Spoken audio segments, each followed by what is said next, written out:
Hello everyone, welcome to Brain Blitz Audios. Today, let's hear a story by Pearl S. Buck, titled The Enemy. Now this story is found in Vistas, Supplementary Reader in English for Grade 12 CBSE. It's the time of the World War. An American prisoner of war is washed ashore in a dying state and is found at the doorstep of a Japanese doctor. Should he save him as a doctor or hand him over to the army as a patriot? Let's read and find out. Dr. Sadao Hoki's house was built on a spot off the Japanese coast where, as a little boy, he had often played. The low, square stone house was set upon rocks well above a narrow beach that was outlined with bent pines. As a boy, Sadao had climbed the pines, supporting himself on his bare feet, as he has seen men do in the South Seas when they climbed for coconuts. His father had taken him often to the islands of those seas, and never had he failed to say to the little brave boy at his side, "Those islands yonder, they are the stepping stones to the future for Japan." "Where shall we step from them?" Sadao had asked seriously. "Who knows?" his father had answered. "Who can limit our future? It depends on what we make it." Sadao had taken this into his mind as he did everything his father said.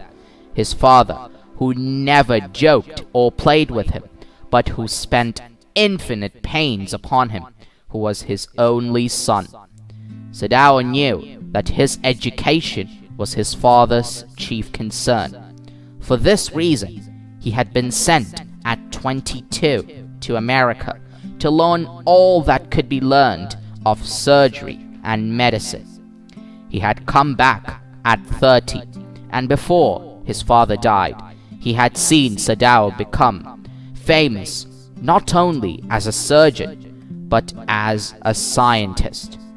Because he was perfecting a discovery which would render wounds entirely clean, he had not been sent abroad with the troops. Also, he knew there was some slight danger that the old general might need an operation for a condition for which he was now being treated medically, and for this possibility, Sadao was being kept in Japan. Clouds were rising from the ocean now.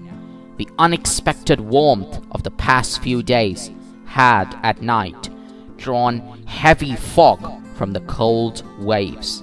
Sadao watched mists hide outlines of a little island near the shore, and then come creeping up the beach below the house, wreathing around the pines. In a few minutes, fog would be wrapped around the house too. Then he would go into the room where Hannah, his wife, would be waiting for him with the 2 children. But at this moment, the door opened and she looked out, a dark blue woolen harbouring over her kimono. She came to him affectionately and put her arm through his as he stood, smiled, and said nothing. He had met Hannah in America, but he had waited to fall in love with her until he was sure she was Japanese. His father would never have received her unless she had been pure in her race.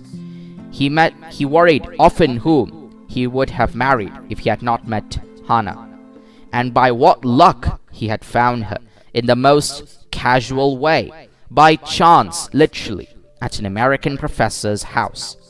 The professor and his wife had been kind people, anxious to do something for their few foreign students, and the students, though bored, had accepted this kindness.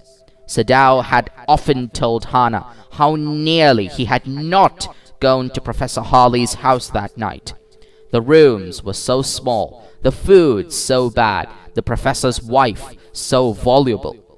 But he had gone, and there he had found Hannah, a new student, and had felt He would love her if it were at all possible. Now he felt her hand on his arm and was aware of the pleasure it gave him, even though they had been married years enough to have the 2 children. For they had not married heedlessly in America. They had finished their work at school and had come home to Japan, and when his father had seen her, the marriage had been arranged in the old Japanese way, although Sadao and Hannah had talked everything over beforehand. They were perfectly happy. She laid her cheek against his arm. It was at this moment that both of them saw something black come out of the mists. It was a man. He was flung up out of the ocean, flung, it seemed, to his feet by a breaker. He staggered a few steps, his body outlined against the mist, his arms above his head. Then the curled mists hid him again. "Who's that?" Hannah cried. She dropped Sadao's arm, and they both leaned over the railing of the veranda. Now they saw him again.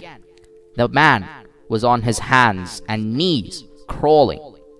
Then they saw him fall on his face and lie there. "A fisherman, perhaps," Sadao said, "washed from his boat." He ran quickly down the steps, and behind him Hannah came, her wide sleeves flying. A mile or 2 away on either side there were fishing villages, but here was only the bare and lonely coast, dangerous with rocks. The surf beyond the beach was spiked with rocks. Somehow the man had managed to come through them. He must be badly torn. They saw, when they came forward towards him, that indeed it was so. The sand on one side of him had already a stain of red soaking through. "He's wounded!" Sadao exclaimed. He made haste to the man, who lay motionless, his face in the sand. An old cap stuck to his head, soaked with seawater. He was in wet rags of garments. Sadao stopped Hannah at his side and turned the man's head. They saw the face. "A white man!" Hannah whispered. Yes, it was a white man. The wet cap fell away, and there was his wet yellow hair, long, as though for many weeks it had not been cut, and upon his young and tortured face was a rough yellow beard. He was unconscious and knew nothing that they did for him. Now, Sadao remembered the wound, and with his expert fingers, he began to search for it. Blood flowed freshly at his touch. On the right side of his lower back, Sadao saw that a gun wound had been reopened. The flesh was blackened with powder. Sometime, not many days ago, the man had been shot and had not been tended. It was bad chance that the rock had stuck the wound. "Oh, how he is bleeding!" Hannah whispered again in a solemn voice. The mists screened them now completely, and at this time of day, no one came by. The fishermen had gone home, and even the chance beachcombers would have considered the day at an end. "What shall we do with this man?" Sadao muttered, but his trained hands seemed of their own will to be doing what they could to staunch the fearful bleeding. He packed the wound with the sea moss that strewed the beach. The man moaned with pain in his stupor, but he did not awaken. "The best thing that we could do would be to put him back in the sea," Sadao said, answering himself. Now that the bleeding was stopped for the moment, he stood up and dusted the sand from his hands. "Yes, undoubtedly that will be best," Hannah said steadily, but she continued to stare down at the motionless man. If we sheltered a white man in our house, we should be arrested, and if we turned him over as a prisoner, he would certainly die. Sadao said. The kindest thing would be to put him back into the sea, Hannah said. But neither of them moved. They were staring with a curious repulsion upon the inert figure. What is he? Hannah whispered. There is something about him that looks American, Sadao said. He took up the battered cap. Yes, there, almost gone, was the faint lettering.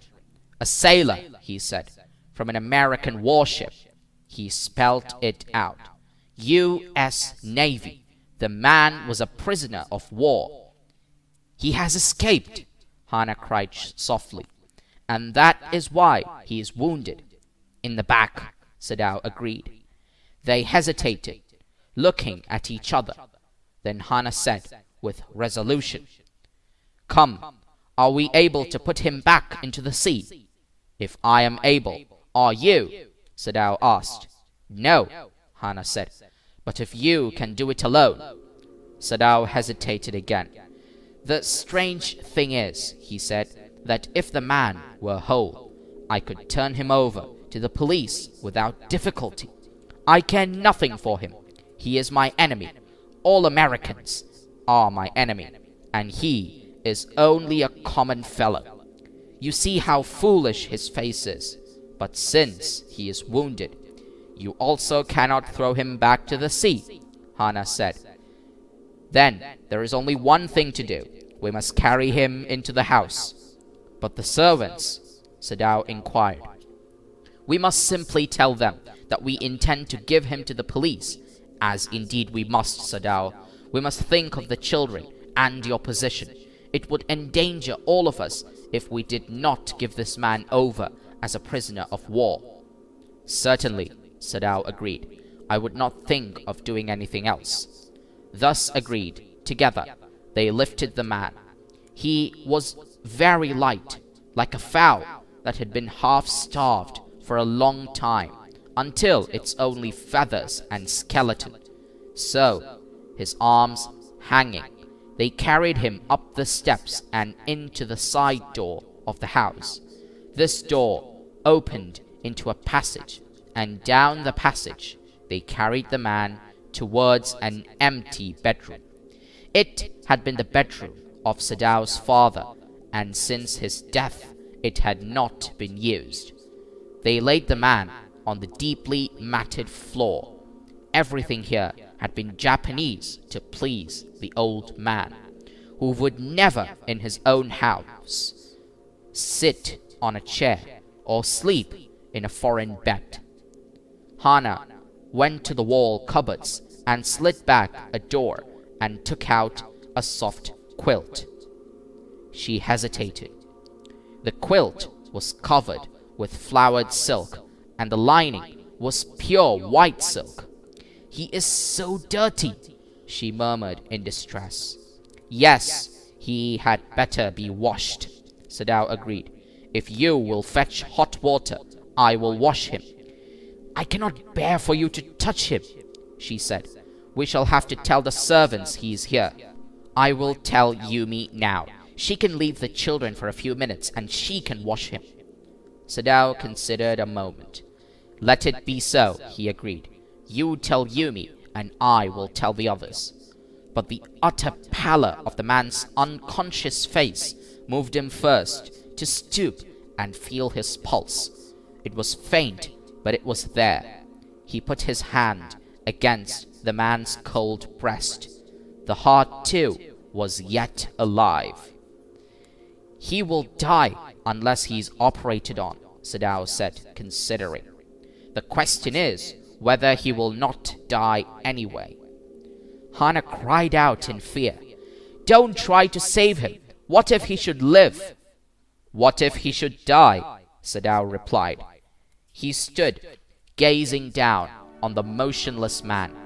This man must have extraordinary vitality, or he would have been dead by now.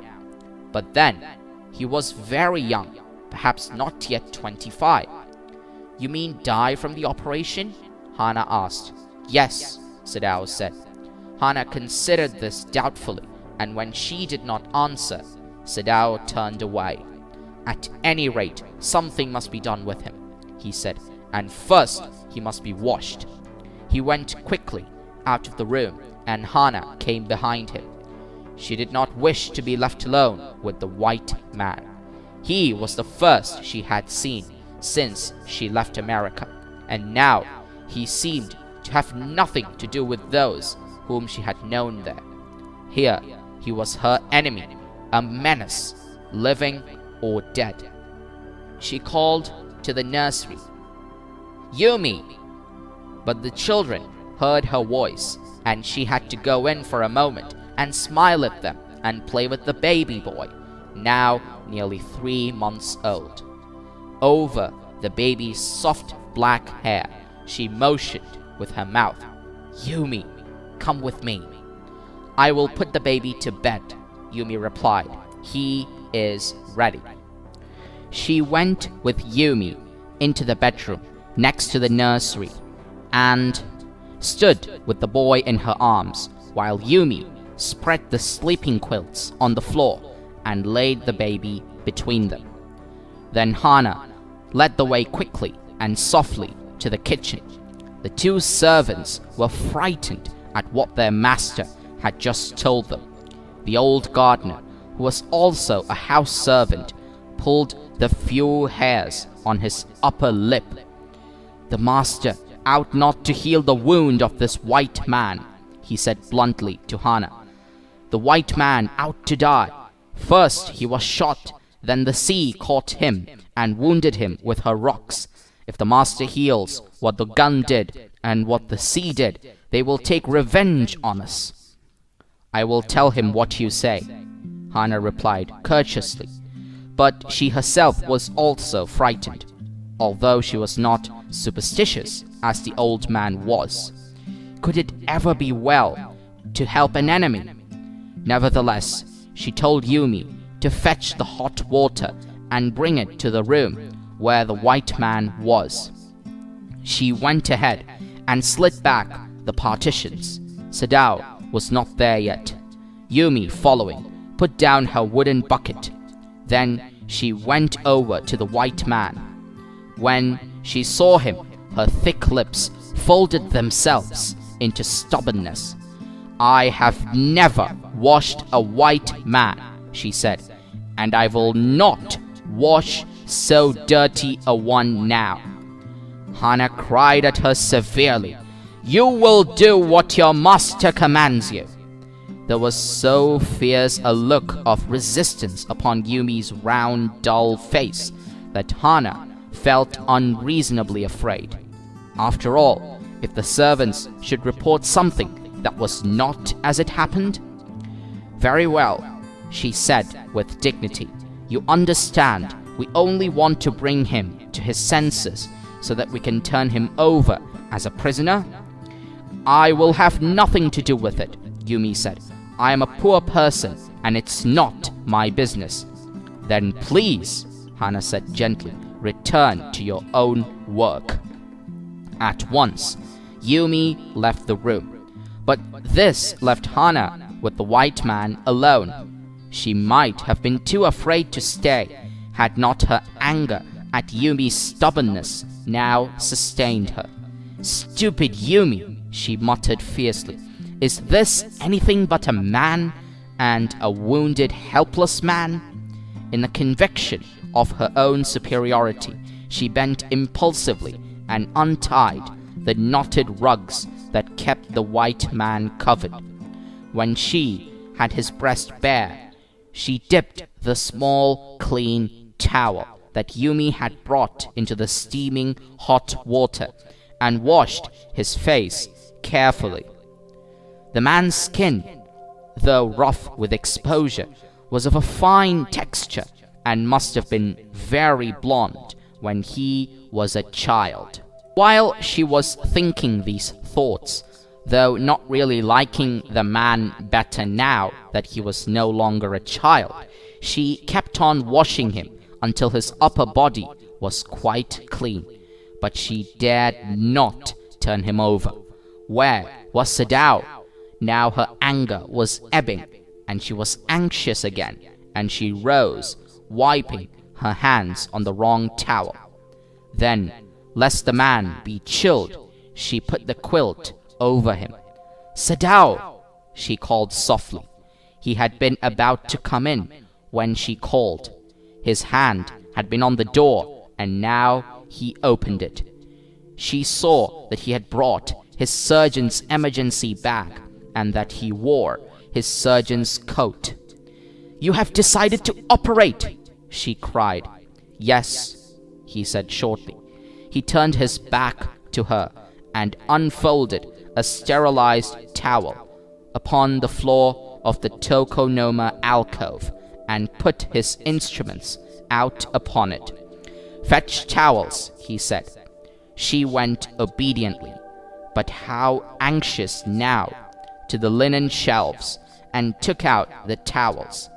There out also to be old pieces of matting, so that the blood would not ruin the fine floor covering.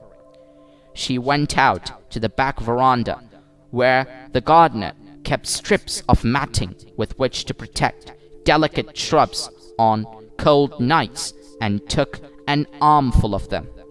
But when she went back into the room, she saw this was useless. The blood had already soaked through the packing in the man's wound and had ruined the mat under him. "Oh, the mat!" she cried. "Yes, it's ruined," Sadao replied, as though he did not care. "Help me to turn him," he commanded her. She obeyed him without a word, and he began to wash the man's back carefully.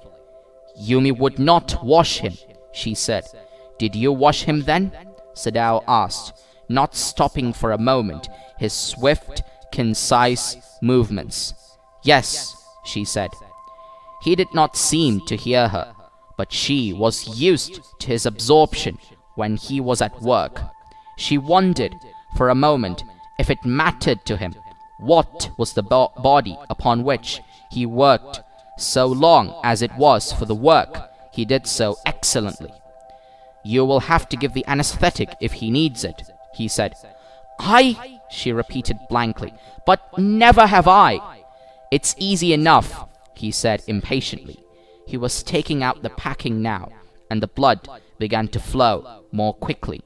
He peered into the wound with the bright surgeon's light fastened on his forehead. "The bullet is still there," he said with cool interest. "Now, I wonder how deep this rock wound is. If it's not too deep, it may be that I can get the bullet. But the bleeding is not superficial. He has lost so much blood." At this moment, Hannah choked. He looked up and saw her face the color of sulfur. "Don't faint," he said sharply. He did not put down his exploring instrument. "If I stop now, the man will surely die." She clapped her hands to her mouth and leaped up and ran out of the room.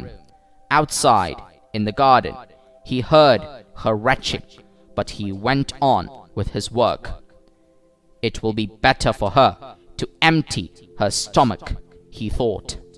He had forgotten that, of course, she had never seen an operation, but her distress and his inability to go to her at once made him impatient and irritable with this man who lay dead under his knife. This man, he thought, there is no reason under heaven why he should live. Unconsciously, this thought made him ruthless, and he proceeded swiftly. In his dream, the man moaned, but Sadao paid no heed except to mutter at him. "Groan," he muttered. "Groan if you like. I'm not doing this for my own pleasure. In fact, I do not know why I am doing it." The door opened, and there was Hannah again. "Where is the anesthetic?" she asked in a clear voice. Sadao motioned with his chin. "It is as well that you came back," he said. This fellow is beginning to stir." She had the bottle and some cotton in her hand. "But how shall I do it?" she asked. "Simply saturate the cotton and hold it near his nostrils," Sadao replied, without delaying for one moment the intricate detail of his work. "When he breathes badly, move it away a little." She crouched close to the sleeping face of the young American. It was a piteously thin face, she thought, and the lips were twisted. The man was suffering, whether he knew it or not. Watching him, she wondered if the stories they heard sometimes of the sufferings of prisoners were true. They came like flickers of rumor, told by word of mouth, and always contradicted. In the newspapers, the reports were always that whenever and wherever the Japanese armies went, the people received them gladly, with cries of joy at their liberation. But sometimes she remembered such men as General Takima, who at home bet his wife cruelly, though no one mentioned it now, that he had fought so victorious a battle in Manchuria. If a man like that could be cruel to a woman in his power, would he not be cruel to one like this, for instance? She hoped anxiously that this young man had not been tortured. It was at this moment that she observed deep red scars on his neck, just under the ear. "Those scars," she murmured, lifting her eyes to Sadao. But he did not answer. At this moment, he felt the tip of his instrument strike against something hard, dangerously near the kidney. All thought left him. He felt only the purest pleasure. He probed with his fingers, delicately, familiar with every atom of this human body. His old American professor of anatomy had seen to that knowledge. "Ignorance of the human body is the surgeon's cardinal sin, sirs," he had thundered at his classes year after year. "To operate without as complete knowledge of the body as if you had made it, anything less than that is murder." "It is not quite at the kidney, my friend," Sadao murmured. It was his habit to murmur to the patient when he forgot himself in an operation. "My friend," he always called his patients, and so now he did, forgetting that this was his enemy. Then quickly, with the cleanest and most precise of incisions, the bullet was out. The man quivered, but he was still unconscious. Nevertheless, he muttered a few English words. "Guts!" he muttered, choking. "They got my guts!" "Sadao!" Hannah cried sharply. "Hush!" Sadao said. The man sank again into silence so profound that Sadao took up his wrist, hating the touch of it. Yes, there was still a pulse, so faint, so feeble, but enough if he wanted the man to live, to give hope. "But certainly I do not want this man to live," he thought. "No more anesthetic," he told Hannah. He turned as swiftly as though he had never paused, and from his medicines he chose a small vial, and from it filled a hypodermic and thrust it into the patient's left arm. Then putting down the needle, he took the man's wrist again. The pulse under his fingers fluttered once or twice, and then grew stronger. "This man will live in spite of all," he said to Hannah, and sighed. The young man woke, so weak, his blue eyes so terrified when he perceived where he was, that Hannah felt compelled to apologize. She herself served him, for none of the servants would enter the room. When she came in the first time, she saw him summon his small strength to be prepared for some fearful thing. "Don't be afraid," she begged him softly. "How come you speak English?" he gasped. "I was a long time in America," she replied. She saw that he wanted to reply to that, but he could not, and so she knelt and fed him gently from the porcelain spoon. He ate unwillingly, and still he ate. "Now you will soon be strong," she said, not liking him, and yet moved to comfort him. He did not answer.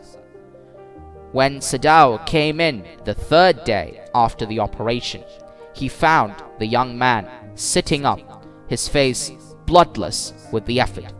"Lie down!" Sadao cried. "Do you want to die?" He forced the man down gently and strongly and examined the wound. "You may kill yourself if you do this sort of thing," he scolded. "What are you going to do with me?" the boy muttered. He looked just now barely 17. "Are you going to hand me over?" For a moment, Sadao did not answer. He finished his examination and then pulled the silk quilt over the man. "I do not know myself what I shall do with you," he said. "I ought, of course, to give you to the police. You are a prisoner of war. No, do not tell me anything." He put up his hand as he saw the young man was about to speak. "Do not even tell me your name unless I ask it." They looked at each other for a moment, and then the young man closed his eyes and turned his face to the wall. "Okay," he whispered, his mouth a bitter line. Outside the door, Hannah was waiting for Sadao. He saw at once that she was in trouble. "Sadao, Yumi tells me the servants feel they cannot stay if we hide this man here any more," she said. "She tells me that they are saying that you and I were so long in America that we have forgotten to think of our own country first. They think we like Americans." "It is not true," Sadao said harshly. "Americans are our enemies, but I have been trained not to let a man die if I can help it." "The servants cannot understand that," she said anxiously. "No," he agreed. Neither seemed able to say more, and somehow the household dragged on. The servants grew more watchful. Their courtesy was as careful as ever, but their eyes were cold upon the pair to whom they were hired. "It's clear what our master ought to do," the old gardener said one morning. He had worked with flowers all his life, and had been a specialist too in moss. For Sadao's father, he had made one of the finest moss gardens in Japan, sweeping the bright green carpet constantly so that not a leaf or a pine needle marred the velvet of its surface. "My old master's son knows very well what he ought to do," he now said, pinching a bud from a bush as he spoke. "When the man was so near death, why did he not let him bleed?" "That young master is so proud of his skill to save life that he saves any life," the cook said contemptuously. She split a fowl's neck skillfully and held the fluttering bird and let its blood flow into the roots of a wisteria vine. Blood is the best of fertilizers, and the old gardener would not let her waste a drop of it. "It is the children of whom we must think," Yumi said sadly. "What will be their fate if their father is condemned as a traitor?" They did not try to hide what they said from the ears of Hannah as she stood arranging the day's flowers in the veranda nearby, and she knew they spoke on purpose that she might hear. That they were right she knew too in most of her being. But there was another part of her which she herself could not understand. It was not sentimental liking of the prisoner. She had come to think of him as a prisoner.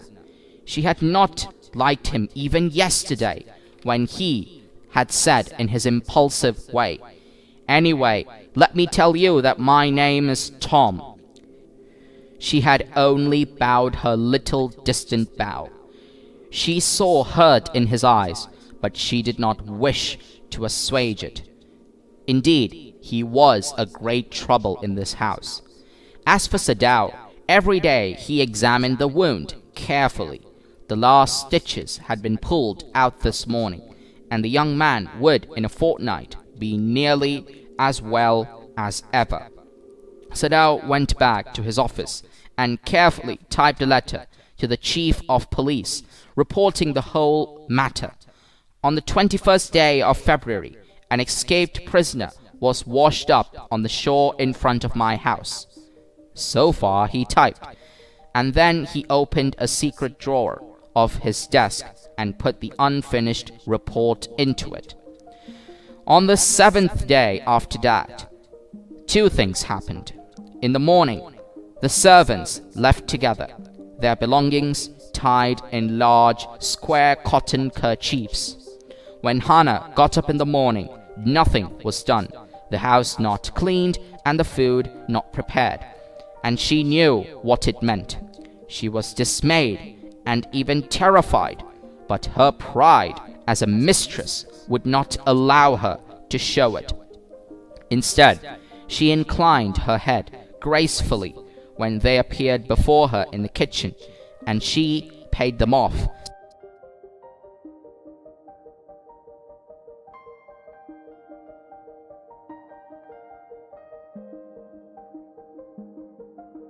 Since he was a little boy in his father's house, and Yumi cried because of the children. She was so grieving that after she had gone, she ran back to Hannah. "If the baby misses me too much tonight, send for me. I'm going to my own house, and you know where it is." "Thank you," Hannah said, smiling, but she told herself she would not send for Yumi, however the baby cried. She made the breakfast, and Sadao helped with the children. Neither of them spoke of the servants beyond the fact that they were gone. But after Hannah had taken morning food to the prisoner, she came back to Sadao. "Why is it we cannot see clearly what we ought to do?" she asked him. "Even the servants see more clearly than we do. Why are we different from other Japanese?" Sadao did not answer, but a little later he went into the room where the prisoner was and said brusquely, "Today you may get up on your feet. I want you to stay up only 5 minutes at a time. Tomorrow you may try it twice as long. It would be well that you get back your strength as quickly as possible." He saw the flicker of terror on the young face that was still very pale. "Okay," the boy murmured. Evidently, he was determined to say more. "I feel I ought to thank you, doctor, for having saved my life." "Don't thank me too early," Sadao said coldly. He saw the flicker of terror again in the boy's eyes, terror as unmistakable as an animal's. The scars on his neck were crimson for a moment. Those scars, what were they? Sadao did not ask. In the afternoon, the second thing happened. Hannah, working hard on unaccustomed labor, saw a messenger come to the door in official uniform. Her hands went weak and she could not draw her breath. The servants must have told already. She ran to Sadao, gasping, unable to utter a word. But by then, the messenger had simply followed her through the garden, and there he stood. She pointed at him helplessly. Sadao looked up from his book. He was in his office, the other partition of which was thrown open to the garden for the southern sunshine. "What is it?" he asked the messenger, and then he rose, seeing the man's uniform. "You are to come to the palace," the man said. "The old general is in pain again." "Oh," Hannah breathed. "Is that all?" "All?" the messenger exclaimed. "Is it not enough?" "Indeed it is," she replied. "I am very sorry." When Sadao came to say goodbye, she was in the kitchen but doing nothing. The children were asleep, and she sat, merely resting for a moment, more exhausted from her fright than from work. "I thought they had come to arrest you," she said. She gazed down into her anxious eyes. "I must get rid of this man, for your sake," he said in distress. "Somehow I must get rid of him." Sadao goes to see the general. "Of course," the general said weakly, "I understand fully, but that is because I once took a degree in Princeton. So few Japanese have." "I care nothing for the man, Excellency," Sadao said, "but having operated on him with such success—" "Yes, yes," the general said, "it only makes me feel you more indispensable to me. Evidently you can save anyone. You are so skilled. You say you think I can stand one more such attack as I've had today?" "Not more than one," Sadao said. "Then certainly I can allow nothing to happen to you," the general said with anxiety.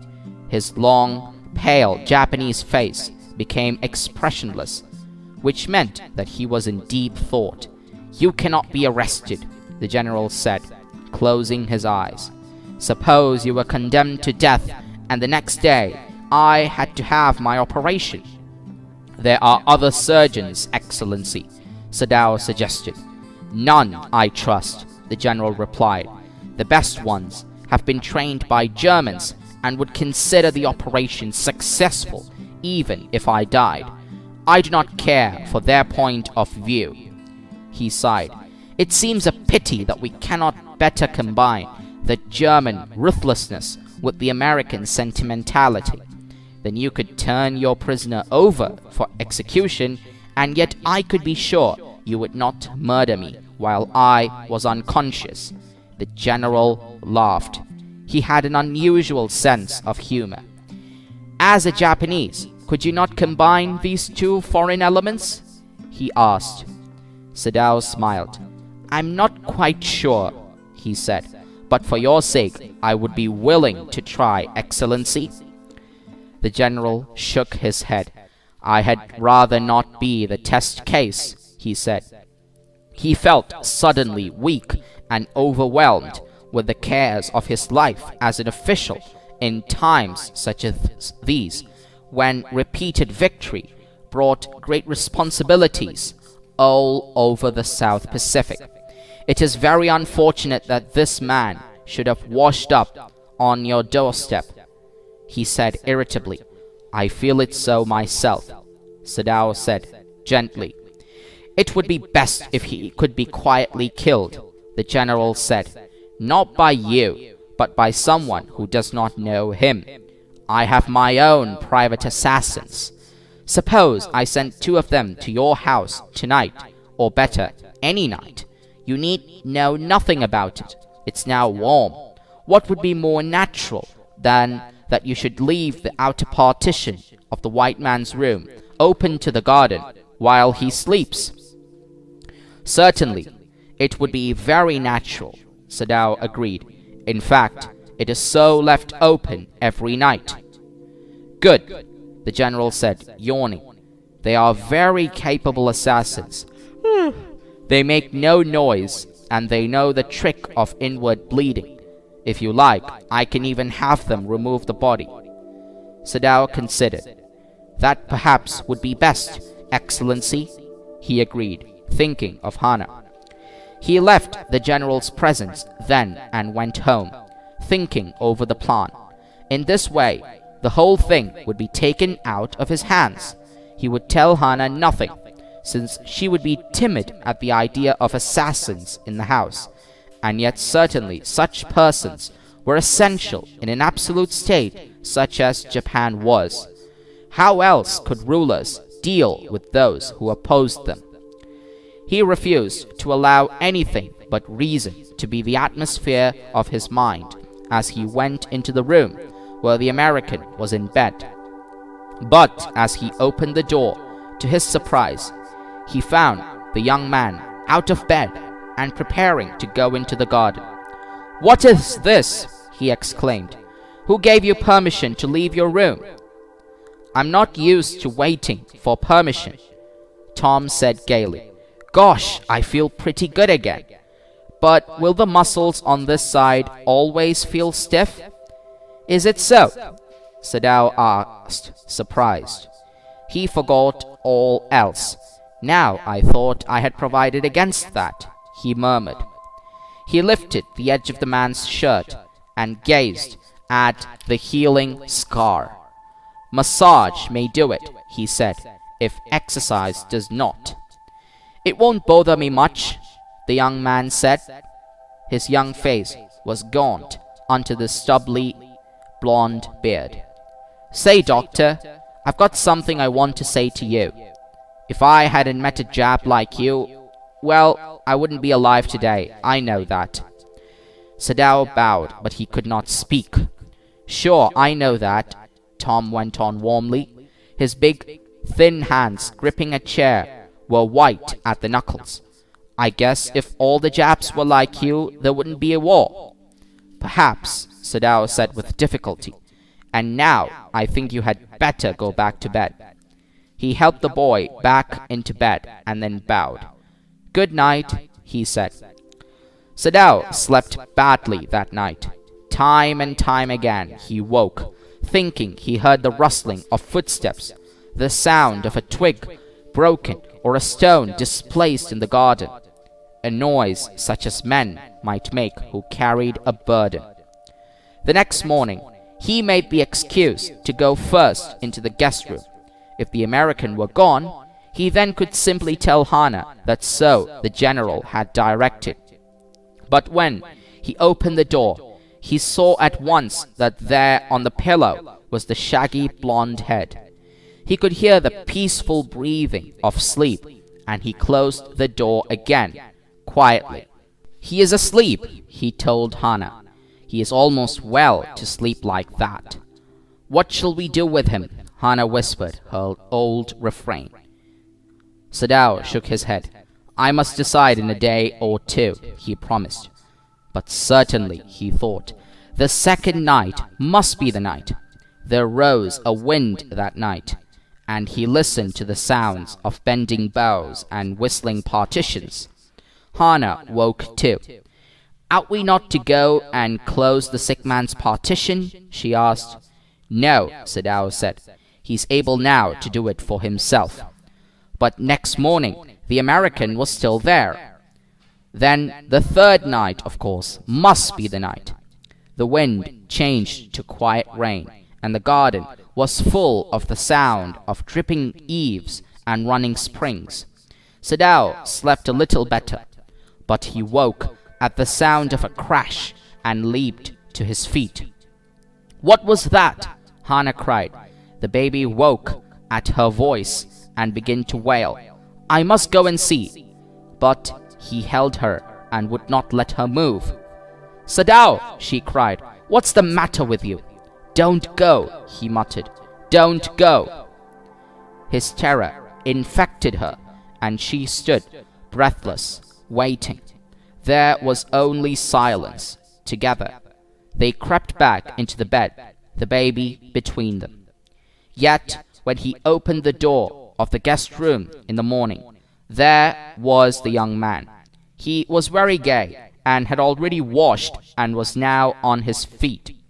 He had asked for a razor yesterday, and had shaved himself, and today there was a faint color in his cheeks.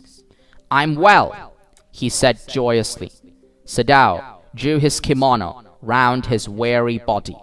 He could not, he decided suddenly, go through another night. It was not that he cared for this young man's life. No, simply it was not worth the strain. "You are well," Sadao agreed. He lowered his voice. "You are so well that I think if I put my boat on the shore tonight, with food and extra clothing in it, you might be able to row to that little island, not far from the coast. It is so near the coast that it had not been worth fortifying. Nobody lives on it because in storm it is submerged. But this is not the season of storm.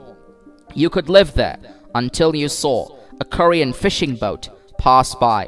They pass quite near the island because the water is many fathoms deep there." The young man stared at him, slowly comprehending. "Do I have to?" he asked. "I think so," Sadao said gently. "You understand. It is not hidden that you are here." The young man nodded in perfect comprehension. "Okay," he said simply. Sadao did not see him again until evening.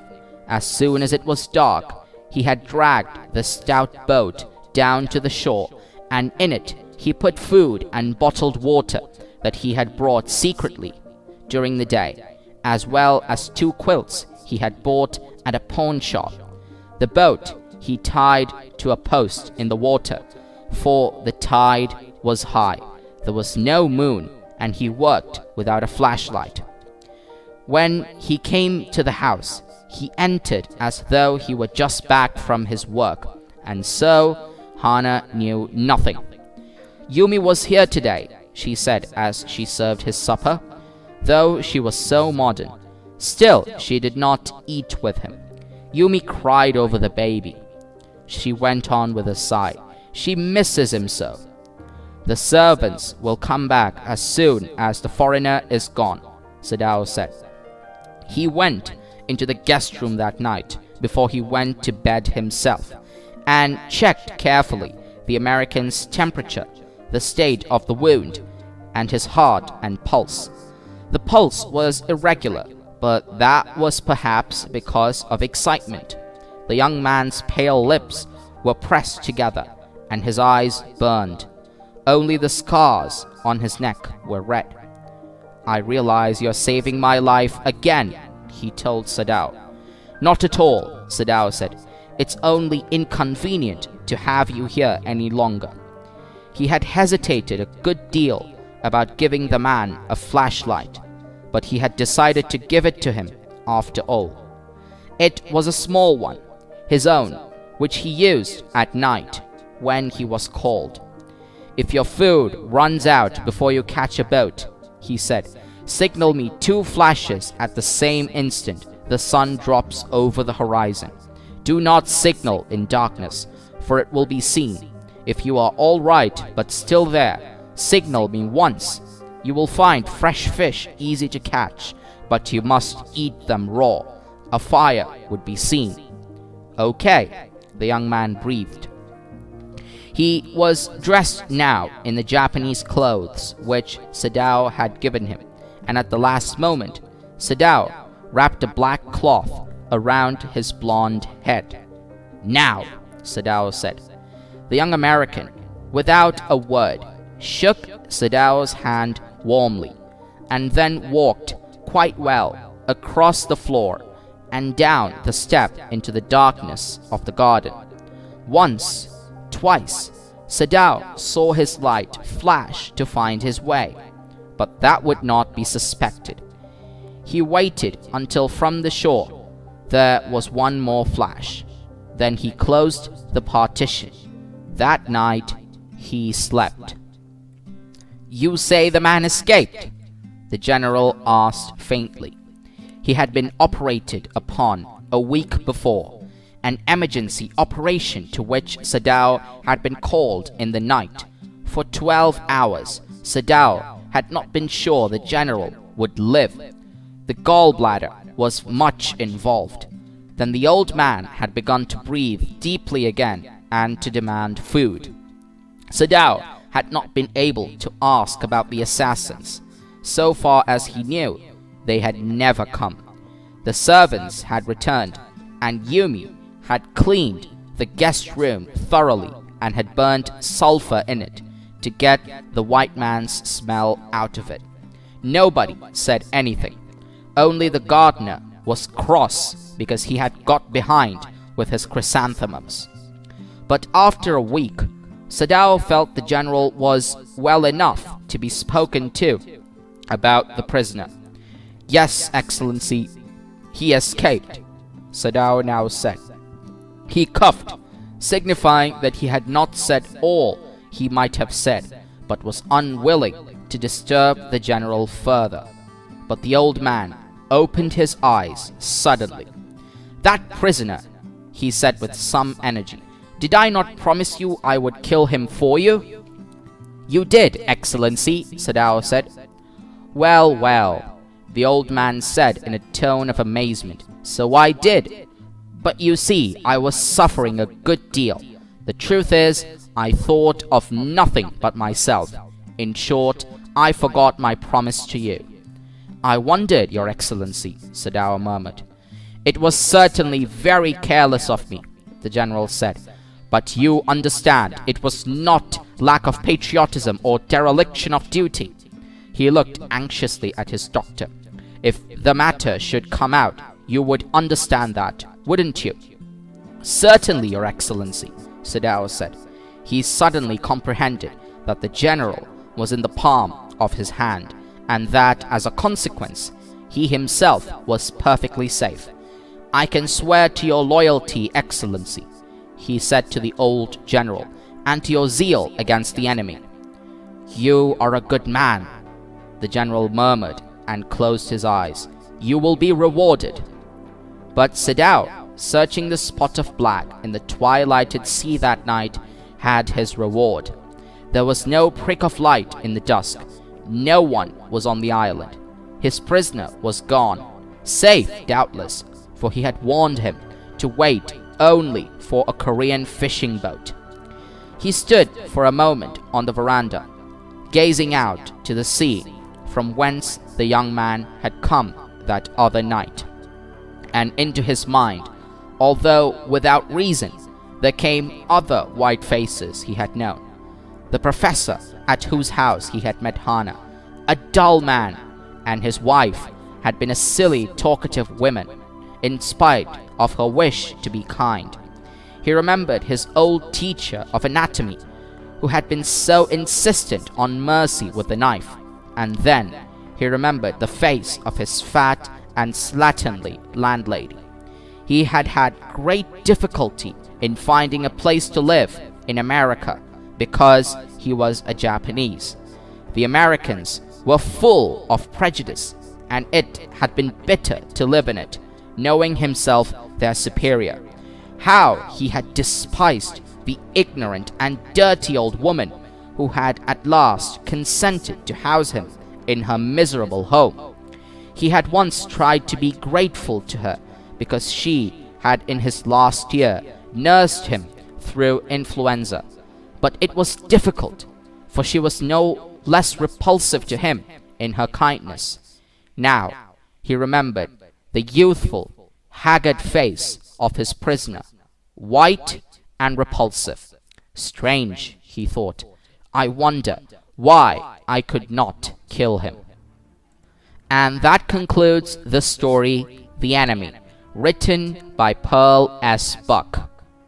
Did you enjoy the story? For more of such useful and interesting content, don't forget to subscribe to our channel, Brain Blitz Audios. You can let yourself know the latest updates from us by hitting the bell icon below the video. Also, you can always share your views in the comment section down below. Until the next episode, take care, stay safe, bye-bye for now.